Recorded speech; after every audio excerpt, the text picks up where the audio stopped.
Assalamualaikum warahmatullahi wabarakatuh. Introduce us from Gupti will present the result of our group discussion.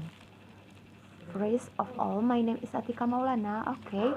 First, explanation will be explained by Rahmi.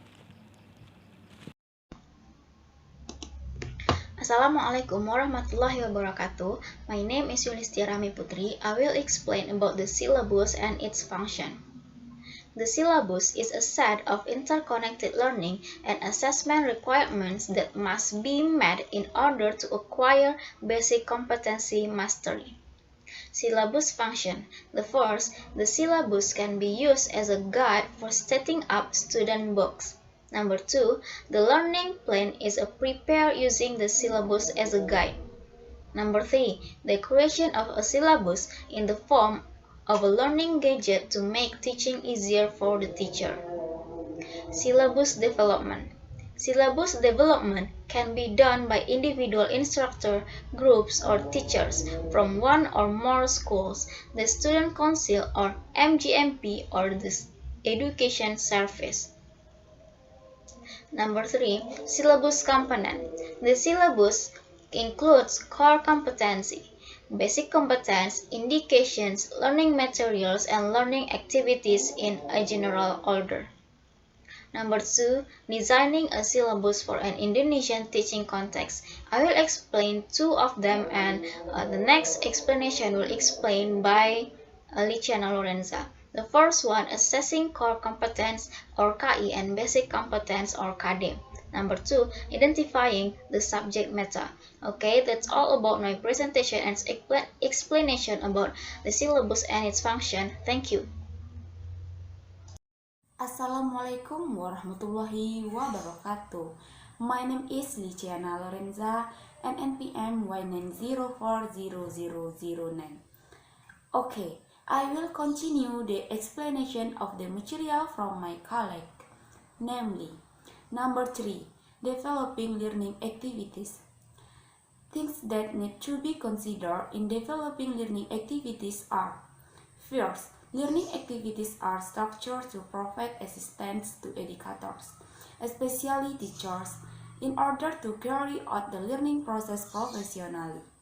Second, learning activities contain a series of activities that must be carried out by students in schools to achieve basic competencies.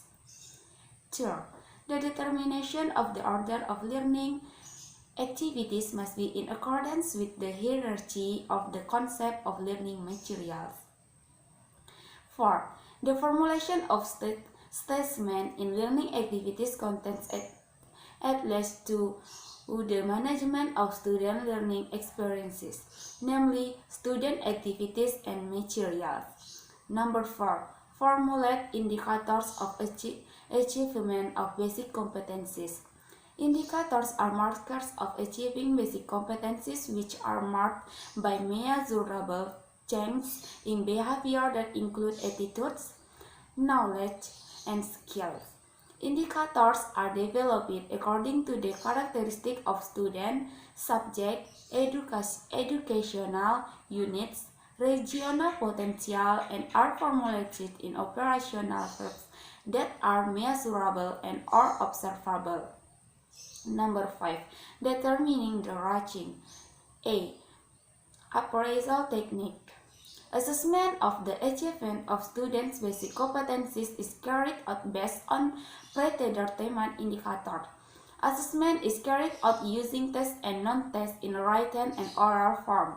Performance observation, attitude measurement, assessment of result in the form of assessments, project and or product, use of folios, and self-assessment. B. Form of assessment instrument. The form of the instrument chosen must be in accordance with the assessment technique. Number 6. Determine time allocation. Determination of time allocation for each basic competency is based on the number of effective weeks and time allocation of subject per week by considering the number of basic competencies, breadth, depth, level of difficult, and level of importance of basic competencies. The time allocation list in the syllabus is an estimate of the average time to master the basic competencies needed by various students. Thank you. Wassalamualaikum warahmatullahi wabarakatuh. Okay, next. Number 6. Determine time allocation.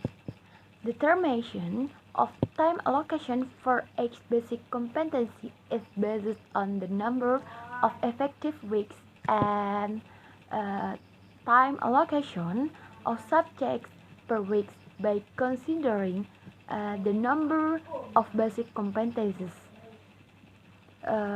breadth, depth, level of difficulty, and level of importance of basic competencies. And 7. Determining learning resources.